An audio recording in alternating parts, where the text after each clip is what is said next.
Madame, Monsieur, bonsoir. Bienvenue dans ce numéro du Club de la Presse. L'actualité ce dimanche est dominée par la présidentielle 2025 qui se prépare. Le président du PDC-IRDA, Tidiane Thiam-Eteta Yamoussoukro, est dans la foulée a renoncé à sa nationalité française.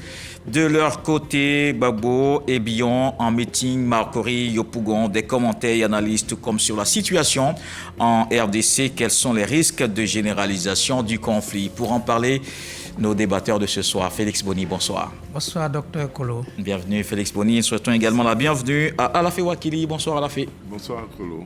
Patron de l'intelligent d'Abidjan. Lanciné Bakayoko est avec nous ce soir. Bonsoir, Lanciné. Bonsoir, docteur Kolo Koulibaly. Et bienvenue également à Michel Beta. Bonsoir, Michel. Bonsoir, Kolo. Voilà, le journal Le Bélier. Messieurs, je vous souhaite la bienvenue. Bienvenue dans le Club de la Presse.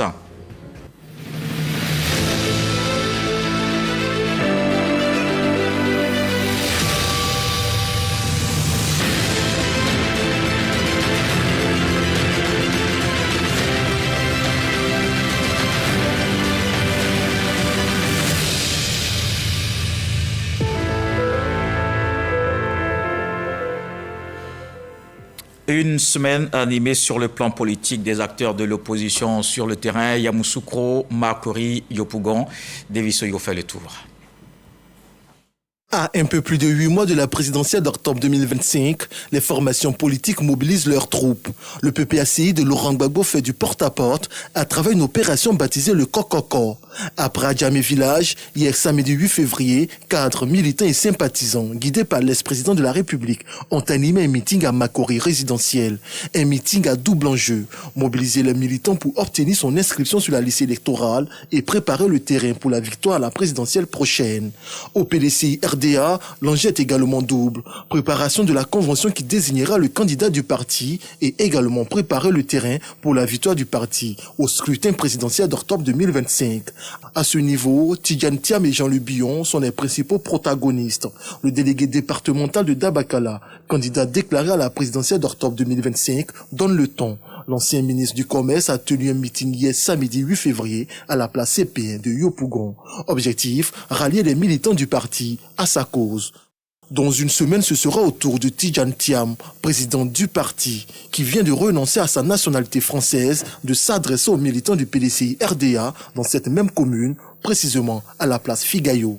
Pour les observateurs, ce mano à mano entre Tidiane Thiam et Jean-Luc Bion est témoin de jauger la cote de popularité de chacun. On va commencer par la capitale politique où déjà Tidiane Thiam a rencontré des membres du PDCI RDA. Félix Boni, il y a comme eu cette semaine un bouillonnement de l'opposition.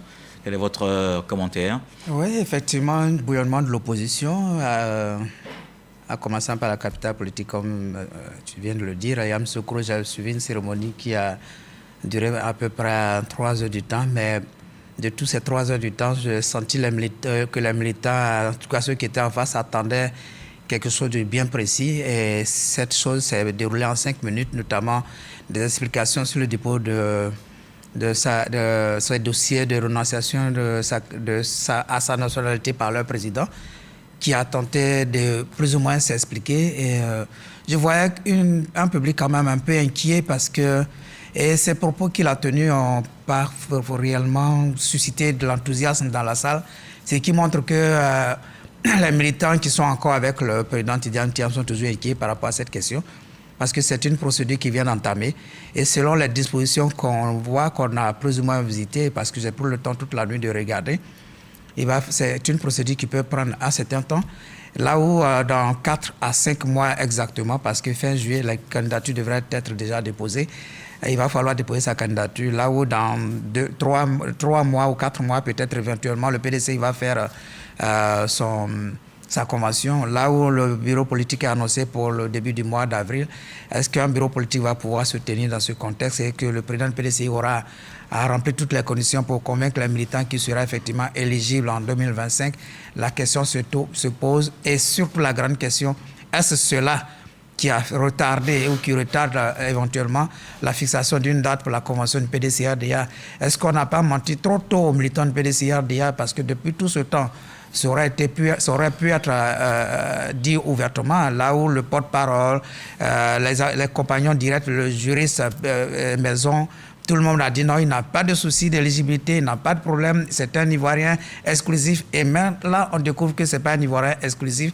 Est-ce qu'on n'a pas trop menti aux Ivoiriens? Parce qu'on peut avoir menti aux militants du PDCADA, ceux qui veulent bien y croire, mais après, il va falloir se retrouver sur le plan national pour convaincre tous les Ivoiriens qu'on a un président qui a une parole unique et qui vraiment dit des choses qui sont claires. Et là, je crois que Yamoussoukro, les regards restent encore, les interrogations continuent de se faire. À Abidjan, on a vu un peu le PPACI qui a entamé son opération Coco, une forte mobilisation pareille pour Jean-Louis Bion du PDCI également, qui est en train de s'attaquer plus ou moins à des murailles difficiles, notamment Yopougon, après avoir réussi le bain de Kofi Kro. Donc, on se dit qu'en face, il y a quand même des candidats l'opposition est en train de se bouger.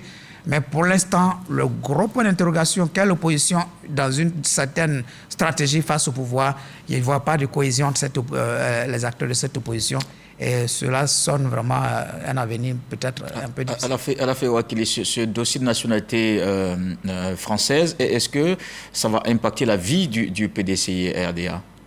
Oui, c'est possible. J'ai écouté une vidéo du député de Yopougon, l'honorable Oufoué, qui dit que de toutes les façons, au moment de la convention du PDCI, on saura déjà la vérité.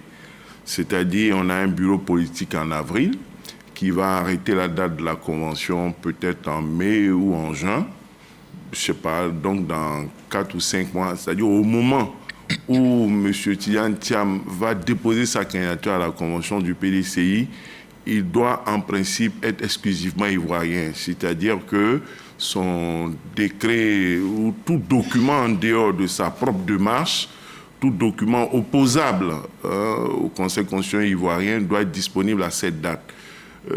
La difficulté, c'est que le président du PDCI, à 8-9 mois des élections, qui dit avoir tout réglé avec Paris, avec l'Élysée, tout, donne l'impression que son sort dépend aujourd'hui pas du PDCI, pas des Ivoiriens, mais de Paris. Est-ce une bonne chose, à 8 mois des élections, de faire en sorte que son sort dépende d'un bout de papier des autorités françaises? Ça me paraît un peu risqué, mais il a aussi donné l'impression de maîtriser les événements et le cours des choses. Il a indiqué qu'il a été prévenu par le PDCI lorsqu'il déposait sa candidature et que c'est un homme de parole, il s'était engagé à le faire et donc il doit penser maîtriser les choses et être dans les délais. Il faut souhaiter pour lui, pour le PDCI, que ces délais-là se passent dans de bonnes conditions. Michel Bétard, juste à côté de la fée. Michel?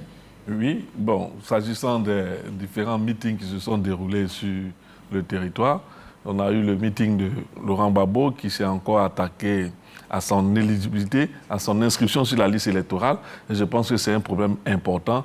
Jusqu'ici, le président Laurent Gbagbo n'est pas sur la liste électorale et ce n'est pas de nature à rassurer quant à la poursuite du processus même électoral et au déroulé des élections. J'entendais certains de ces militants qui disaient si Laurent Gbagbo n'est pas sur la liste électorale, il n'y aura pas d'élection. Bon, ça c'est des mots assez forts quand même. Nous ne voulons pas que la Côte d'Ivoire revive cette tension électorale qu'elle a connue par le passé. J'ai vu aussi un Jean-Louis Bion tout flamme à Yopougon qui s'est attaqué, disons-le, à la génération de Laurent Gbagbo et d'Alassane Ouattara. Et ils pensent que l'heure est venue de céder le pouvoir à une nouvelle génération. Et à Yamoussoukro, c'est un Tidjane Thiam qui a rassuré tout au long de son discours, comme l'autre l'a dit. Il y a une salle à Chikombe, contrairement à Boni qui n'y était pas. Il n'a pas vu l'enthousiasme, mais moi j'y étais, j'ai vu l'enthousiasme. Il y avait vos caméras nous l'ont montré. Non, s'il te plaît.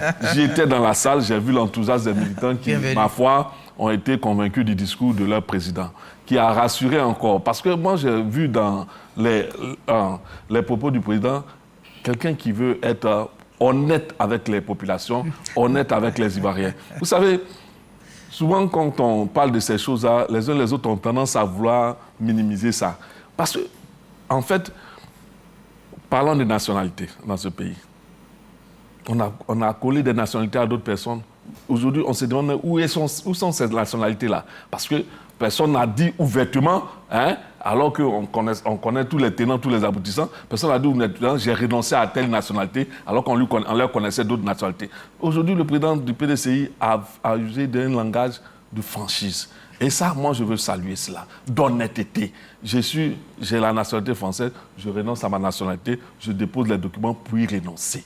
Ça, c'est un discours. La question, c'est comme Alafi Wakili le disait tout à l'heure, il y a un délai. Non, s'il te plaît. On est à quelques mois de l'élection présidentielle. Est-ce que ça va impacter ou pas la vie du parti? Non, je ne sais pas si on lit les mêmes documents, mais sinon, dans ce que moi j'ai lu, dès que tu souscris à la renonciation, ta souscription vaut lieu cette souscription-là est en même temps le fait de la renonciation. La déclaration? Oui, cette souscription, qu'est-ce que tu souscris à la renonciation de la nationalité? Je ne sais pas si c'est les mêmes documents on lit, mais moi j'ai ça ici et j'ai ça avec moi. Donc pour dire quoi? Pour dire que ça peut être diversement interprété. Mais moi je veux laisser le soin au Conseil constitutionnel d'interpréter ce qui est du juridisme. Sinon, les différents responsables du PDCE ont été clairs. Ils ne souffrent d'aucune condition d'inéligibilité.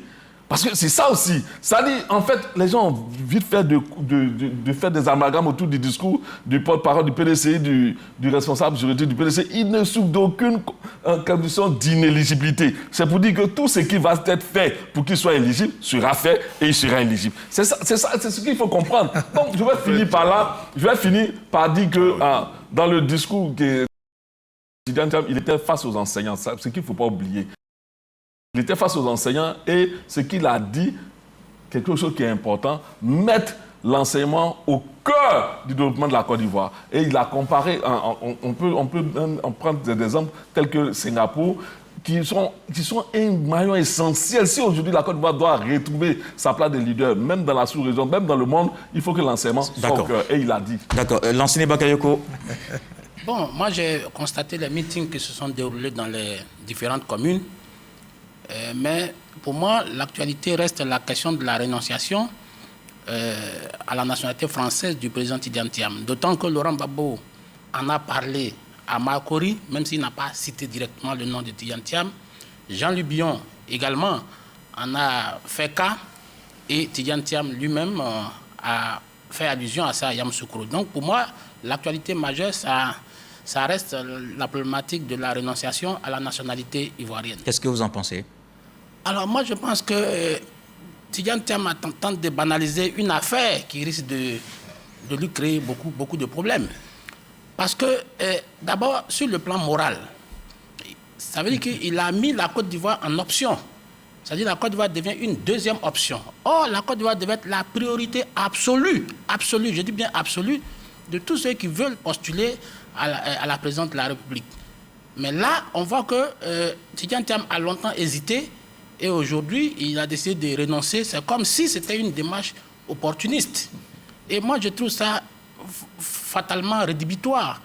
Parce qu'aujourd'hui, voyez-vous, Tidjane Thiam dit qu'il a renoncé à la nationalité française. Mais les gens banalisent alors qu'il faut aller bien au-delà.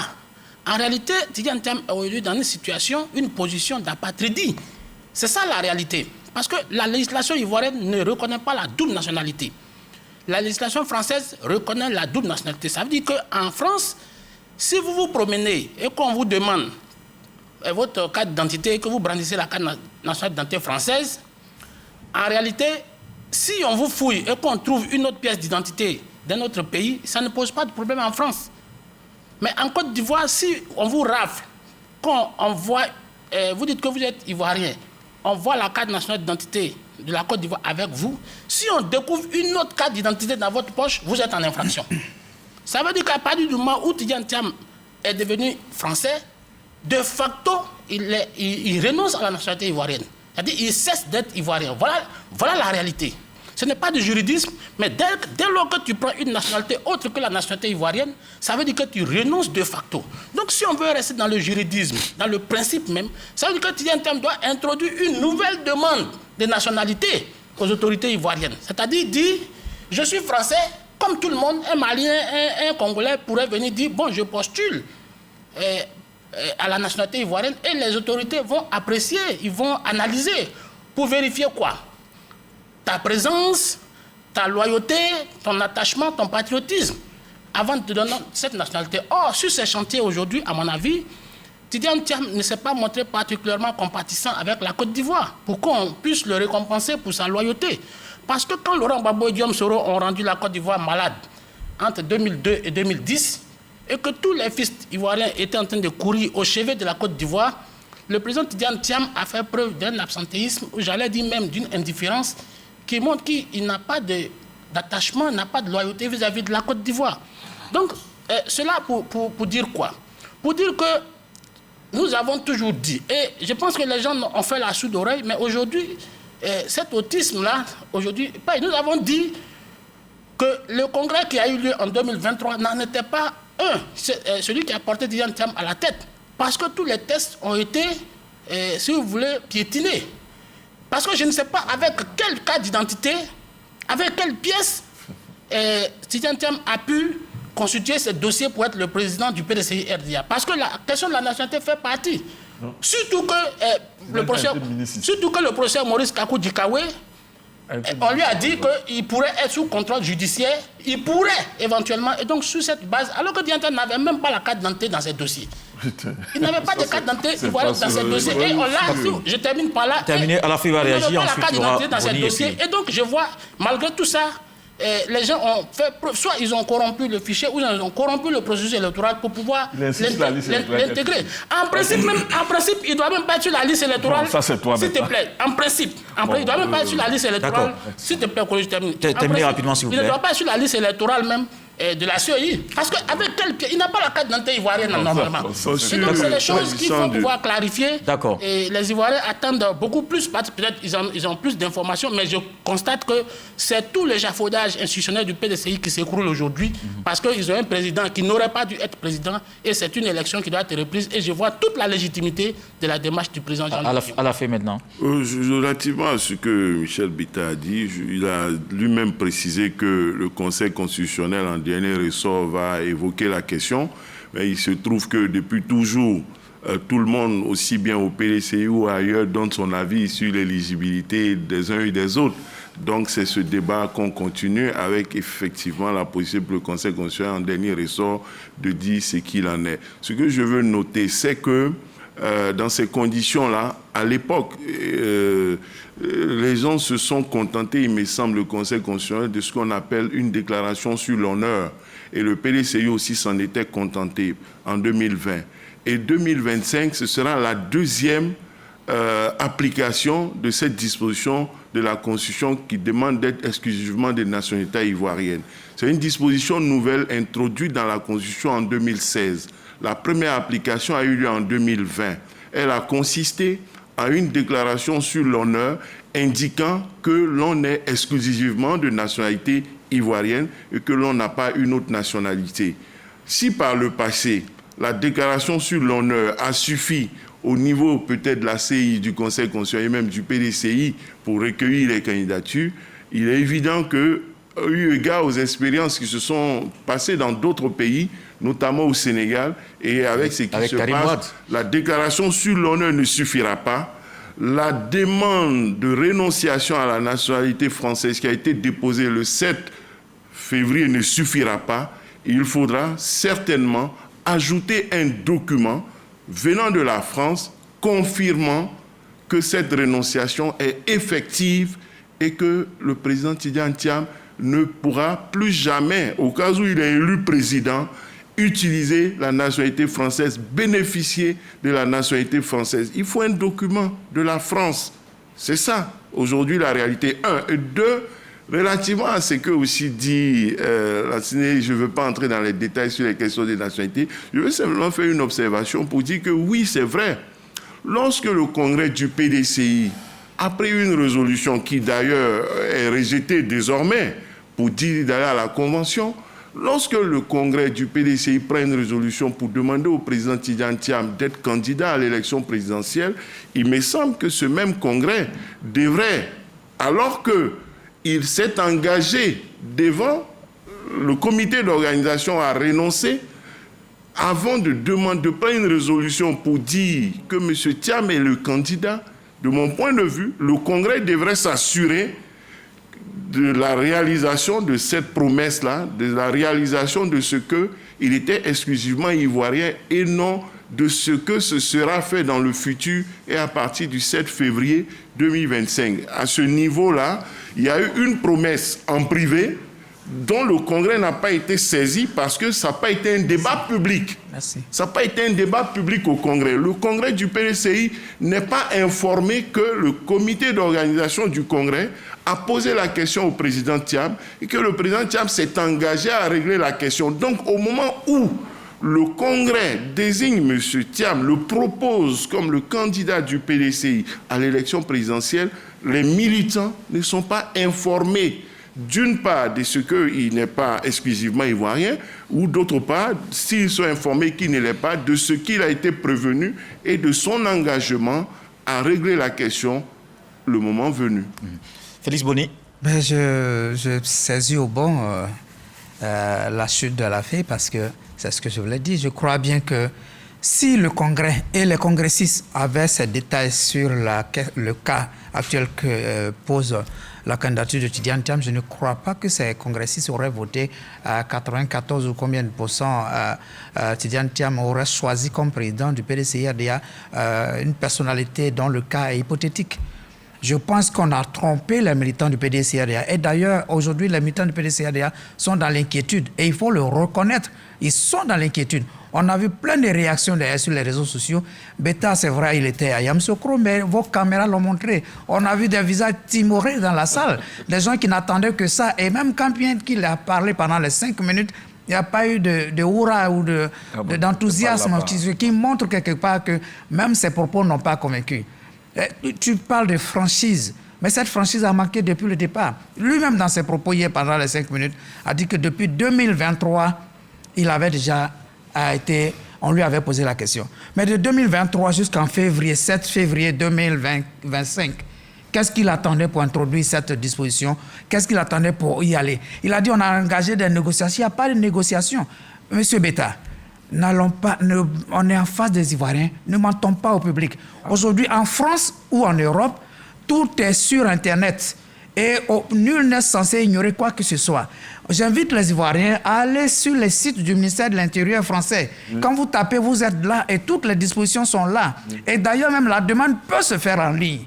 Les dossiers à déposer ne sont pas aussi compliqués que cela. Le certificat de nationalité française, votre carte d'identité, votre extrait de naissance, je crois, il y a un 4e élément. Ce sont des éléments qui peuvent se faire en une semaine. Et d'ailleurs, il dit qu'il y a des gens qui auraient voulu montrer qu'ils lui ont mis la pression qu'en une semaine, tout ceci ne peut pas se faire. Si tout ce peut se faire en une semaine. Je ne veux pas rentrer dans cette autre polémique, mais il faut être honnête. Les choses n'ont pas été aussi claires que ça. Et le porte-parole d'un parti, ce n'est pas n'importe qui. Les députés, ceux qui ont fait des meetings au nom du président du parti, ce ne sont pas n'importe qui. Le juriste maison du PDCI-RDA, Maître Blessis, ce n'est pas n'importe qui. Toutes ces personnes ont confirmé, ont rassuré les militants du PDCI qu'il n'y a pas de souci. Et que le 7 février 2025, à 8 mois des élections, on vient d'entamer une procédure pour vouloir s'en expliquer. On a menti aux militants du PDCI et ça, ce n'est pas de la franchise. Alors, il faut avoir l'honnêteté de reconnaître que vous êtes le PDCI, en tout cas dans la version actuelle, est dans une posture très délicate et que les militants sont déroutés et se demandent s'il faut bel et bien continuer le combat avec une telle personnalité. Parce que quand vous aurez franchi le cap du PDCI, il y aura maintenant les Ivoiriens en face. Tout ce qui se passe au PDCI est regardé par l'ensemble des Ivoiriens. Et sachez que le président de la République n'est pas élu par les congressistes du PDCI-RDA. Il est élu par les Ivoiriens. D'accord. Michel Beta. Monsieur Boni, je ne sais pas où tu veux avoir plus de franchise que quelqu'un qui se prononce sur ses démarches, sur sa attitude. Moi, je ne sais pas où tu veux encore plus de franchise. Mais je crois que là... au départ. Non. Depuis le départ, il a fait preuve de franchise. Il ne t'a jamais dit qu'il n'avait pas la nationalité française. Bref, moi je veux dire que cette question de nationalité-là, Tidiane Thiam l'a déjà réglée. en déposant ses dossiers pour renoncer à la nationalité. Et il a mesuré les délais qui sont impartis à ceux qui déposent les dossiers. Donc je crois que là même n'est même plus la question. La question essentielle, c'est qu'est-ce que Tidiane Thiam propose aux Ivoiriens. Et c'est pourquoi je me suis attardé à faire comprendre... Avant de proposer, il faut qu'il soit candidat. C'est ça qui est le problème. C'est ça qui nous intéresse. Il est candidat, s'il te plaît. Il faut qu'il soit éligible. Non, il est éligible. C'est ça qui nous intéresse. Mais Beta, tu as dit sous réserve. Non, je n'ai pas dit sous réserve. Non, je n'ai pas dit sous réserve. J'ai dit que les juristes sont dit... Tout le monde est sous réserve. Hein. Même donc, bien sûr. Voilà, donc si c'est la réserve, tout le monde a ça. Voilà. Donc je dis que pour ce qui est de l'essentiel, moi je crois qu'il faut amener le débat là où les Ivoiriens l'attendent. C'est-à-dire, qu'est-ce que chacun des candidats potentiels propose aux populations. On aura l'occasion d'en parler forcément, parce que chacun a forcément un programme sur lequel les Ivoiriens vont se prononcer sur lequel on veut s'attarder, le sujet de la nationalité.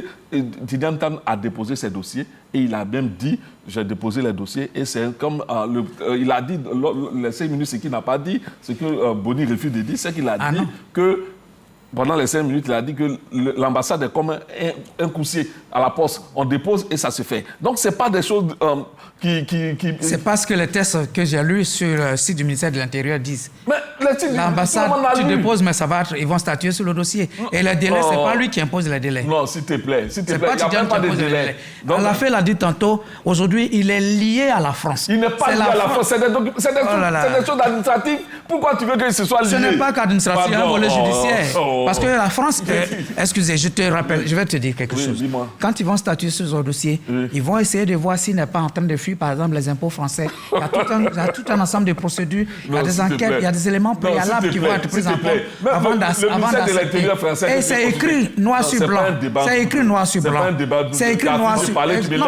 Non, je vais te dire. C'est écrit noir sur blanc que dans les 6 mois, c'est écrit noir sur blanc que dans les 6 mois, si vous avez 6 mois après votre récépissé, si vous n'avez pas de réponse, cela équivaudrait au fait que votre dossier a été bel et bien accepté. Ça veut dire qu'il y a des délais qui sont prescrits. Voilà que toi, tu donnes Allez, terminez. D'ici les 6 mois, les candidats en Côte d'Ivoire auront été connus et seront déjà en campagne. C'est ce que vous ne savez pas. On laisse Beta terminer. Campagne, c'est pas lié à ça. Mais il faut être candidat d'abord. Mais si les 6 mois arrivent, qu'il n'y a pas de réponse... Dans 4 mois, Tidiane Thiam devrait pouvoir avoir bouclé tous ses dossiers et être candidat. Mais il a mesuré tous les délais. Boni, tu me laisses finir? Allez-y, Beta. Il n'est pas quoi? Allez-y, Beta. C'est qui décide. Mais tu parles de quoi? Les textes sont écrits. C'est la France qui décide. Mais Beta, vous avez demandé à continuer. Je finis parce que, en fait, ce débat-là, je pense qu'il veut en faire un buzz. Non. Alors que le concerné lui-même. Mais ça fait déjà un buzz. La preuve, sur le plateau, il n'y a que de ça qu'on parle. C'est pas de ça qu'on parle. Parce que j'ai parlé de la RLE. La RLE qui a été demandée par les candidats. Tous ceux qui ont fait le meeting le samedi ont demandé une nouvelle RLE. Où en est-on? Laurent Gbagbo a demandé son inscription sur la liste électorale. Où en est-on? Ça ne t'intéresse pas. Hein? C'est la nationalité des Titans qui t'intéresse trop. C'est ça qui intéresse tous les Ivoiriens. Vous terminez. 30 secondes. Ne répondez plus à Félix. Il y a des problèmes plus sérieux.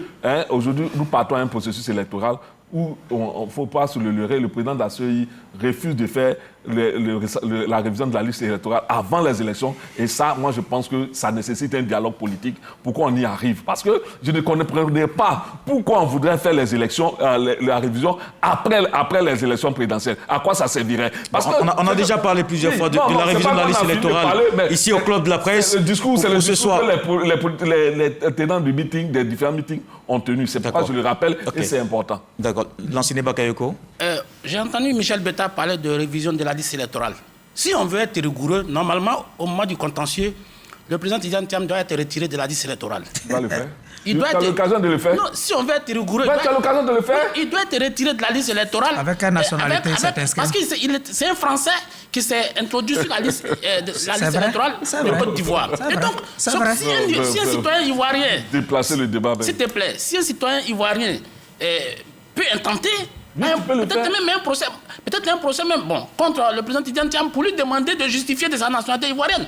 Parce que je t'ai dit tout à l'heure qu'il n'existe pas de double nationalité dans la législation ivoirienne. Ça n'existe pas.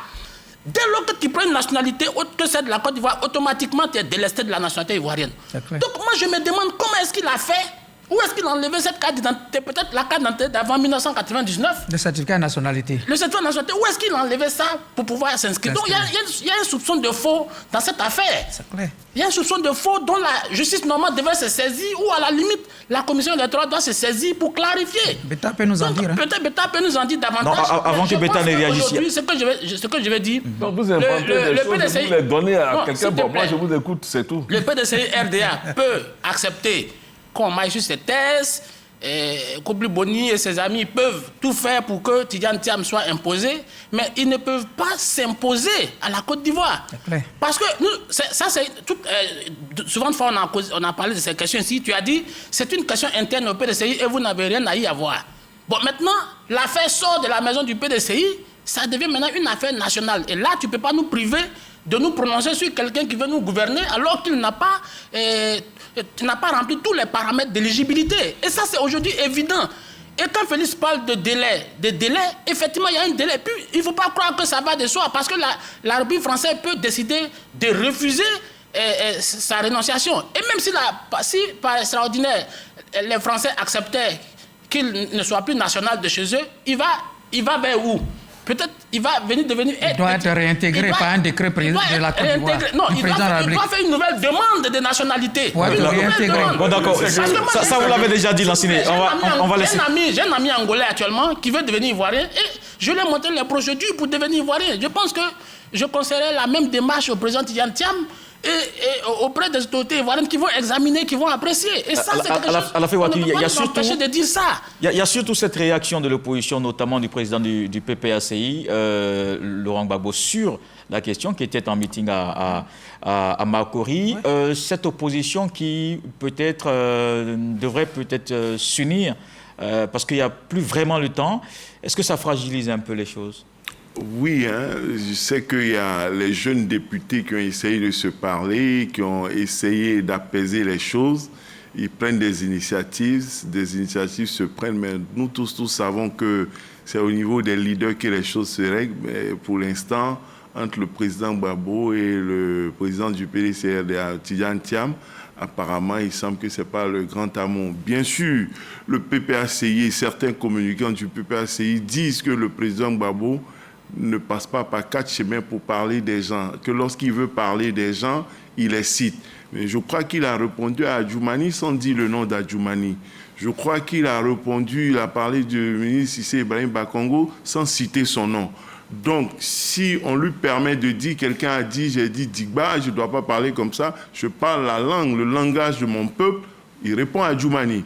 Donc, lorsqu'il fait allusion à la nationalité, lorsqu'il fait allusion à quelqu'un qui dit « je connais le monde ici, je connais le monde là », bon, on ne peut pas nous dire qu'il dit les choses, il n'a pas peur des gens, puisque c'est de la même manière qu'il parle de tout le monde. Donc, le message est perçu et lorsque aussi le président Thiam prend des images, il fait des allusions, je pense qu'on peut comprendre ce qu'il dit. Moi, je voudrais profiter de mon tour de parole pour dire aussi que Jean-Luc Billon, qu'on croyait être en rupture définitive, qu'on pensait être parti pour une candidature fatalement indépendante, apparemment n'a pas renoncé à la bataille interne, à la bataille pour l'investiture PDCI, puisque hier, à Yopougon, il a posé ses conditions.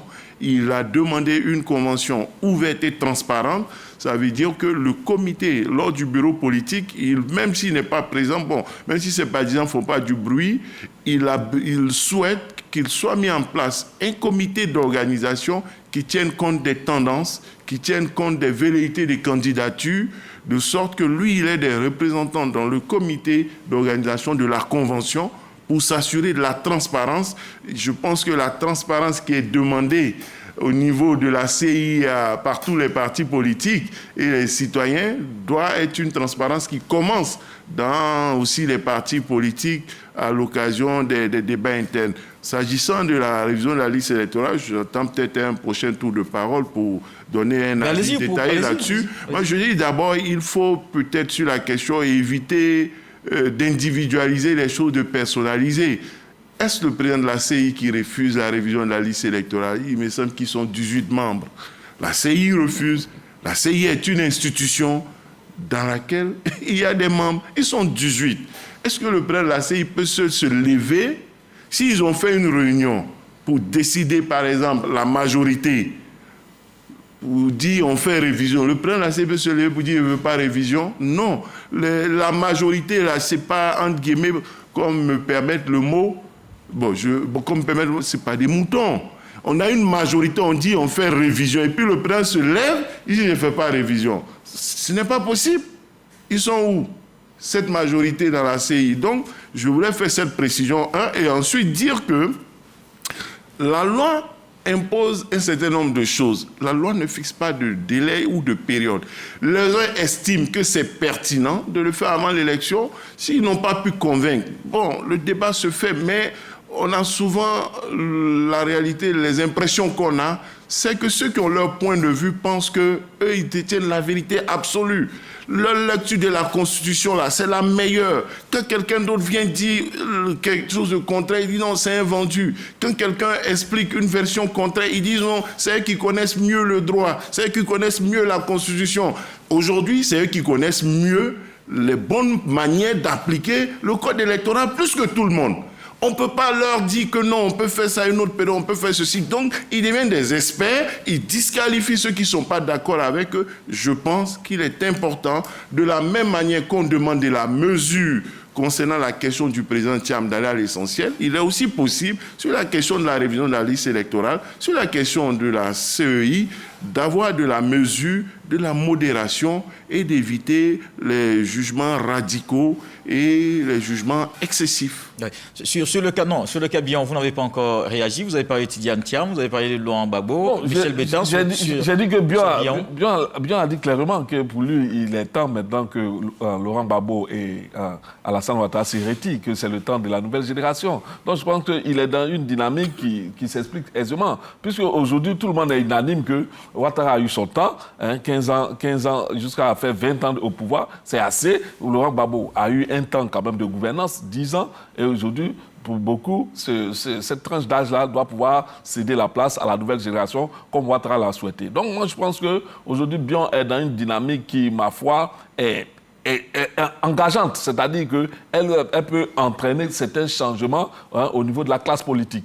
Mais pour ce qui est de la révision de la liste électorale, parce que moi je pense que c'est un point essentiel de la conduite du processus électoral. Pourquoi je le dis? Vous savez, le processus électoral, le dernier, on a eu 1 400 000 et quelques inscrits sur la liste électorale. Le constat qui est fait, lorsqu'il y a beaucoup de personnes qui vont voter, le constat qui est fait, lorsque le taux d'électeurs est élevé, dans la plupart des localités, le RHDP s'en sort difficilement. C'est un constat, vous pouvez constater sur les différentes élections. C'est où on a 15% d'électeurs, 20% d'électeurs, quand on voit le RHDP qui s'en sort bien à ces élections. Donc, si l'opposition est vraiment engagée pour qu'il y ait une révision de la liste électorale, c'est parce qu'il sait que si ce taux-là a augmenté, il n'est pas certain que le RHDP s'en sort. Bon, malheureusement, ça va très vite. Ça va très vite. 1 minute, messieurs, vous deux. Félix, d'abord. Je crois que les élections jusque-là ont drainé environ 3 millions d'électeurs. Et donc, l'opposition peut également aussi pousser les autres électeurs à venir voter pour que le taux puisse monter. Concernant cette question, moi, je pense que le problème, c'est que le président de la CEI prend trop la parole lui-même. Il faut qu'il permette aux autres membres de la commission. Il les chasse. Il prend trop la parole lui-même. C'est ça, il les chasse. Il ne permet même pas de... Il faut qu'il permette aux autres de prendre la parole pour qu'on n'ait pas l'impression qu'il règle un problème de personne, que le problème, c'est sa personne. Parce que finalement, il y a des opposants de la CEI et on ne les entend pas parler. Ils ne démissionnent pas non plus de la CEI. Mais il y a des problèmes que leur parti politique pose. Ils ne démissionnent pas, ils sont là. Il faut qu'ils leur laissent l'attitude, eux aussi, de venir expliquer cela pour que cela puisse éventuellement rassurer leur parti politique. Ou bien ils démissionnent carrément. Comme ça, on sait qu'il y a un problème par rapport au processus électoral. Et puis, pour terminer, sur le cas Bion, j'ai vu également à Yopougon un délégué qui a appelé Jean-Luc Bion à ne pas du tout aller en indépendant parce que, contrairement à ce qu'on croit, ils sont pleins les délégués silencieux et beaucoup de gens au PDCI qui sont silencieux pour ne pas que le couteau, le marteau du président du PDCI leur tombe dessus, passer à les élections législatives en décembre. Et c'est lui le président, c'est lui qui fait la liste. Donc, qu'il aille à la convention, qu'éventuellement, il est certain que si Jean-Luc Bion va à la convention, il sera éventuellement le meilleur profil pour pouvoir être le désigné candidat du PDCI-RDA. J'ai entendu ça également à Yopougon et je crois que le débat a commencé au PDCI. Lanciné. Je pense qu'il il n'y a pas de problème lié à la révision de la liste électorale. Je pense qu'il y a des oppositions qui sont dans une logique de discrédit de la CEI. Et puis, je suis d'accord avec Félix que le président de la CEI doit laisser la place en termes de prise de parole à d'autres personnes qui sont peut-être de l'opposition. Mais je vais vous faire une petite révélation. J'ai échangé le week-end dernier avec un des vice-présidents qui est de l'opposition et je lui ai dit, mais pourquoi vous laissez Coulibaly Kubier toujours prendre la parole et parler en votre nom? Mais ça va te surprendre, Beta. Il m'a dit, tout ce que Kubier a dit, nous sommes d'accord avec. Seulement que si nous... S'il te plaît, seulement si nous prenons la parole pour valider ce que Kubier a dit, nos partis et nos militants vont nous trucider dans nos quartiers. C'est ce qu'ils ont dit. Moi, en tout cas, c'est ce qu'il m'a dit. C'est à toi, celui qui dit ça. C'est ce qu'il m'a dit. Il dit, si on prend la parole pour dire que Kubier est dans le vrai, mais nos partis vont nous canarder. Et donc, nous avons peur même pour notre intégrité. C'est pour ça que nous laissons Kubier parler. Parce que Kubier, lui, a l'avantage de n'être affilié à aucun parti. On va terminer avec Alafé. Je termine par là. Ça veut dire que ces gars qui sont là-bas, ils savent que Kubier est dans le vrai, mais ils défendent leur beefsteak. Ils défendent leur beefsteak. Et ça, il faut que cela change. Et pour moi, le seul avantage qu'on aura à faire une nouvelle révision de la liste électorale, le seul avantage, à mon avis, aujourd'hui, et qui est objectif, c'est-à-dire, c'est que Tidjane Thiam, qui est en train de demander la nationalité ivoirienne, espère pouvoir avoir... Renoncer à la nationalité française. Oui, il a renoncé, mais de facto, il va demander la nationalité ivoirienne. Ça veut dire qu'on puisse lui accorder une carte d'identité avant une certaine date pour qu'il puisse prendre cette carte pour s'inscrire sur la liste électorale. Voilà le fond du problème. C'est ça qui est objectif. Indépendamment de ça, il n'y a aucune autre objectivité à vouloir nous imposer une période ou un délai pour la révision de la liste électorale. On termine avec vous, oui. Souvent, je fais quelques tentatives de lecture du code électoral. On n'a pas le temps pour le faire aujourd'hui, mais je veux dire, le PPACI, le PICI, peut-être d'autres partis politiques ont écrit à la CI pour demander un certain nombre de choses. La question serait résolue s'il y a unanimité et que le RHDP écrit. Voyez-vous, quand, pendant la révision de la liste électorale, on proroge, c'est l'ensemble des partis qui saisit. Tout le monde, il y a unanimité. Pendant qu'on y est, au-delà ou en plus de mettre la pression sur la CI en tant qu'institution, ou le président, ou les personnes désignées par les partis politiques, le PDCI, je pense, peut demander à rencontrer le RHDP. Le PPACI peut demander à rencontrer le RHDP, se parler, discuter. En attendant le dialogue politique formel, ces partis peuvent se parler, se rencontrer, et peut-être il suffit que le RHDP écrive une lettre à la CI comme les autres, et puis des modalités pourront être trouvées pour faire une révision. Étant entendu que techniquement aussi c'est difficile, parce qu'au plus tard en juin, il faut qu'il y ait la liste électorale définitive pour que les parrainages puissent être enclenchés sur la base de la liste électorale définitive. Car si on fait une révision entre février et mars, le risque est qu'il ne soit pas possible que les inscrits de cette période soient traités et aient un numéro de carte d'électeur. Ainsi donc, même si on pense qu'ils pourront voter en octobre, ils ne pourront pas parrainer de candidats parce qu'ils n'auront pas de numéro de carte d'électeur. Et souvent même, les gens se font enrôler sans carte d'identité. On se fait enrôler avec un certificat de nationalité. C'est le cas du français Tidjane Thiam. Quand tu n'as pas une carte d'identité et que tu n'as pas une carte d'électeur avec un numéro, tu ne peux parrainer aucun candidat.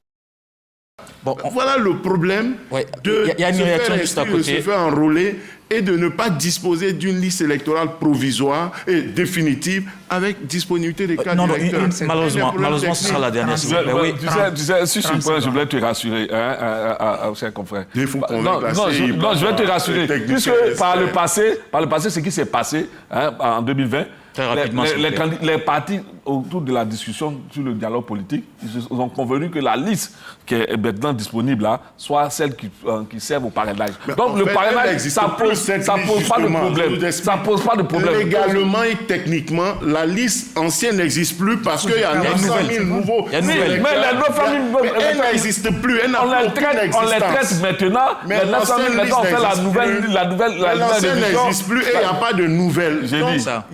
En 2010, il y a eu il y a eu une révision Il y a Alors, quelqu'un ce qu'on va faire. des arrangements avec la loi, il faut en sortir. Il est en train de proposer un arrangement et la loi. Non, mais un dialogue politique. D'appliquer la loi, il propose un dialogue politique pour un arrangement et la loi. C'est pas un arrangement et la loi, c'est électorale qui est censé ne plus exister. D'accord. Alors, ce qu'on va faire, messieurs, on va certainement revenir sur la question parce qu'on a un deuxième sujet à aborder.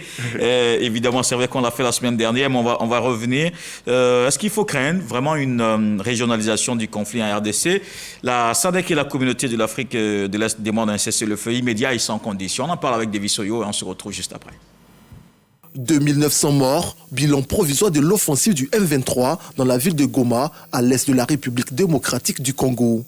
Soutenus par l'armée rwandaise, les rebelles du M23 progressent vers le sud Kivu. Contrôlant la quasi-totalité de la ville de Goma, les rebelles du M23, nouveaux maîtres des lieux, ont animé un giga-meeting pour afficher leurs intentions, celle de marcher sur Kinshasa. La contre-offensive est également déclenchée par la République démocratique du Congo. Mission, chasser le M23 et ses soutiens hors de leurs frontières. L'intensité des combats inquiète de plus en plus et plonge cette partie du pays dans la détresse. Ce samedi 8 février à Dar es Salaam, en Tanzanie, les présidents des organisations régionales d'Afrique de l'Est et d'Afrique australe ont demandé un cessez-le-feu immédiat dans l'est de la RDC. Cette décision conjointe sera-t-elle respectée sur le champ de bataille ? Est-ce qu'en soi, messieurs, il n'y a pas déjà un conflit régional dans cette situation RDC-Rwanda, Félix Boni?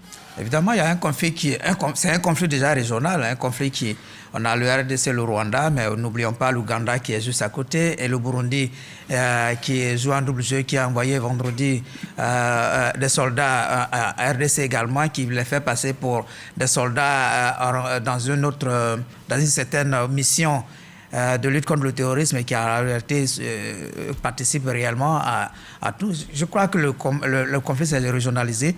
Cependant, il faut quand même avoir un peu d'espoir parce que la rencontre de ce samedi en Tanzanie où on a eu la présence des deux dirigeants, notamment Paul Kagame et le président de Félix Tshisekedi. Il était en visioconférence. Ils étaient en visioconférence, mais au moins pour une fois, ils ont pu quand même s'exprimer, même si au bout, il n'y a pas eu de décision concrète. Mais le président congolais s'est quand même félicité. Ce qui moi, je me chiffonne un peu parce que j'ai suivi le débat sur le plateau ici la semaine passée quand je n'étais pas là. On a vu un président congolais qui bandait suffisamment les muscles, mais qui aujourd'hui est en train d'appeler à l'aide partout. Quand il bandait les muscles, il comptait sur quoi? Voici qu'il montre à la face du monde qu'il ne maîtrise pas du tout ce côté de son pays, où il n'y a aucune infrastructure pour lui permettre, lui et son armée, de pouvoir éventuellement mener une action concrète. Donc du coup, il est obligé d'attendre de l'appui des autres, l'Ouganda, l'Afrique du Sud, tous ces pays-là, pour venir s'impliquer. Et aujourd'hui, il faut saluer un peu ces deux médiations qui se mènent aussi bien en Tanzanie qu'en Angola, mais espérer vraiment que cela puisse aboutir parce qu'au moment où nous parlons, le président tchadien en appelle à l'ONU pour qu'il y ait une force internationale pour stabiliser cette zone.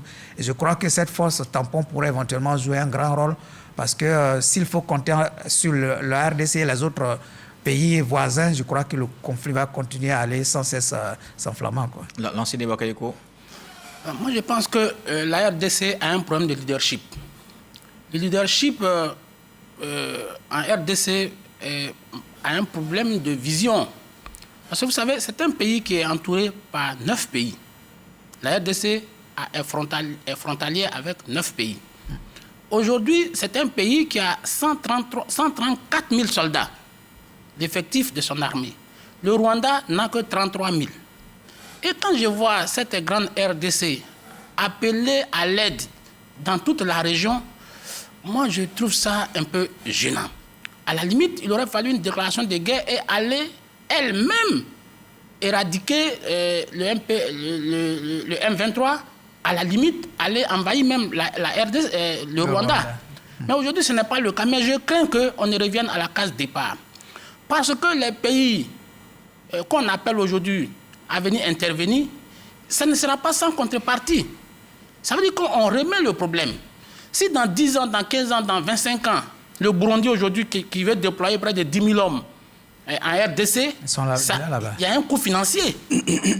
Donc, tout le monde sait que la RDC est riche. Donc, il est évident que à Bukavu, dans le sud Kivu, où les troupes burundaises vont intervenir, mais il va falloir les payer. Et même si ce n'est pas aujourd'hui, demain, le Burundi va demander quelque chose en retour. Même chose pour l'Angola et dans une certaine mesure l'Afrique du Sud qui veulent intervenir.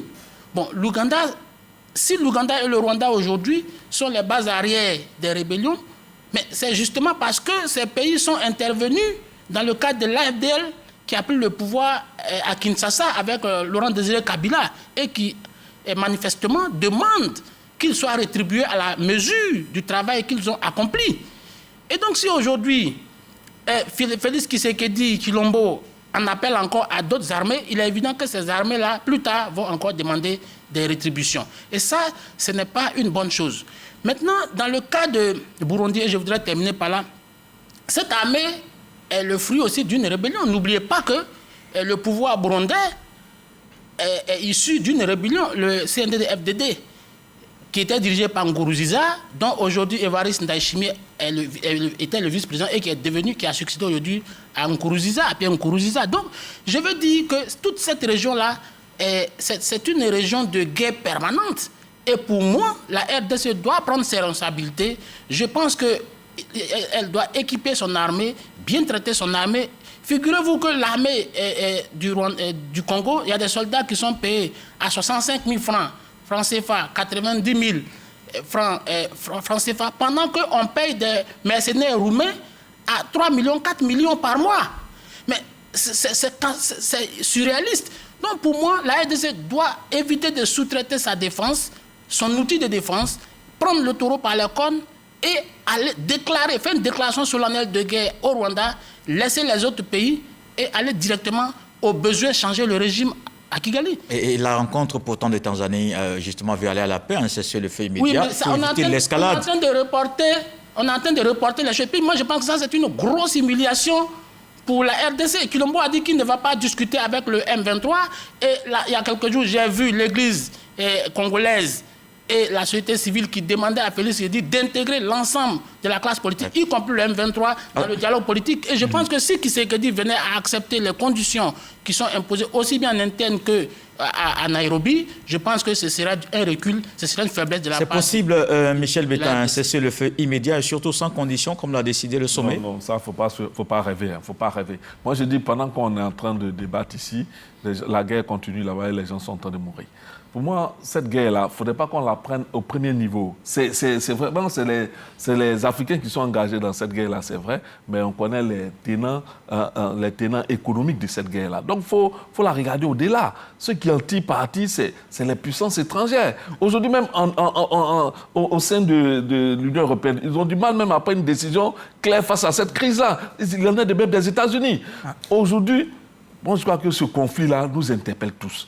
Moi, je le dis, c'est vrai, c'est en RDC, ça se fait, mais c'est un conflit même plus africain que congolais.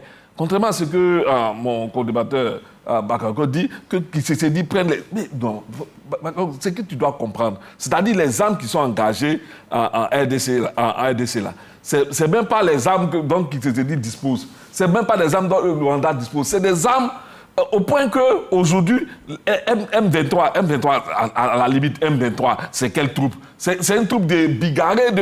Il y a les mercenaires qui sont introduits là-bas, de sorte qu'ils ont toutes les armes nécessaires pour contrer l'armée. C'est engagé des mercenaires également. Non, il faut le savoir, des Roumains. Je finis. Ils ont tout l'armement pour enrayer la progression des troupes congolaises. Aujourd'hui, le conflit a montré que le monde entier est en guerre.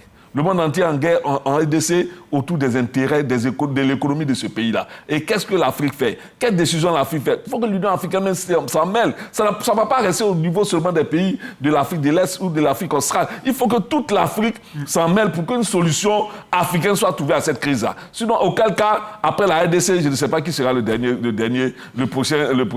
la prochaine cible de ces mercenaires qui ne cherchent que l'économie, la richesse de ces sous-sols-là. Oui, un conflit africain, c'est un conflit fait par des Africains. Ça, d'abord, il faut le reconnaître. Et puis, éviter toujours de voir les mains extérieures. Mais elles y sont. C'est pourquoi nous le disons. C'est un conflit fait par des Africains. Le M23, c'est des Africains, c'est des Congolais peut-être que les Rwandais, l'armée rwandaise les aide, c'est des Congolais. Et je pense qu'on ne peut pas avoir de paix sans dialogue. Et si la crise a perduré indépendamment de la révolte légitime des Congolais et du président Tshisekedi, c'est aussi par ce refus du dialogue direct. On va y arriver, peu importe l'humiliation.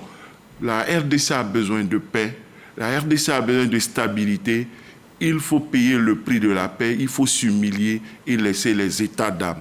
Discuter avec le M23, les Congolais du mouvement, ce n'est pas une mauvaise chose, ce n'est pas une humiliation, ce n'est pas une honte, c'est un sacrifice pour la paix. C'est le début de la paix. Parce que ça sert à quoi de discuter avec Kagame, deux présidents d'État, en pensant qu'ils manipulent, il suffit qu'ils claquent le doigt et puis les gens arrêtent le conflit. Non, il faut envoyer des émissaires, discuter avec eux. En Côte d'Ivoire, ici à l'époque, on a fini par avoir le dialogue direct, Gbagbo Guillaume Soro. Ça a donné la paix, non? Que pendant longtemps, il y avait aussi ce même refus d'un dialogue direct. Un État ne discute pas avec les rebelles. On a connu ça, il semble que c'était un modèle après qui a été vendu. DG, la différence est que la RD Congo a déjà discuté avec le RCD, ça n'a pas marché, qui était en rébellion. Ils ont discuté avec le CNDP, qui sont dans les mêmes conditions, ça n'a pas marché. Pourquoi ça marcherait avec le M23 qui sont des excroissances Il y a eu des moments de paix, des périodes de paix, il y a eu des accords à Pretoria, il y a eu beaucoup de processus de paix. Et aujourd'hui, nous avons un conflit nouveau. L'un des blocages est justement le fait de ce refus d'une discussion directe par rapport à ce conflit nouveau, alors que les conflits anciens se sont passés plus ou moins, ont été résorbés et réglés par rapport à ce dialogue direct. Il faut, de mon point de vue, renouveler, accepter de le faire et payer le prix pour la paix, parce que ce n'est pas mauvais de se parler. Merci. Félix, je voulais juste dire, la paix n'a pas de prix, il n'y a pas d'humiliation, voilà. Il n'y a pas de recul. Je crois qu'il faut faire tous les sacrifices pour obtenir la paix. Moi, je voudrais juste terminer en disant que depuis que les accords se sont signés, chaque fois qu'il y a des accords, les mouvements rebelles ont tous été intégrés au gouvernement de la RDC, mais à chaque fois, ça a ressurgi. Et le M23 est justement né de cela, parce qu'après les accords de 2009, le M23 a été intégré. Et en 2012, le M23 a estimé que les accords ne sont pas suffisamment appliqués, alors qu'ils ont des membres qui sont intégrés à l'armée et même au gouvernement. Et donc, pour moi, ça sera l'éternel recommencement. Il faut que le RDC prenne son destin à deux mains et aille éradiquer le mouvement par elle-même. Merci, messieurs. Merci Alafé Ouakili. Merci Michel Bétard, Lanside Bakayoko, Félix Boni. Merci de nous avoir suivis et on se dit à dimanche pour un autre numéro du Club de la Presse.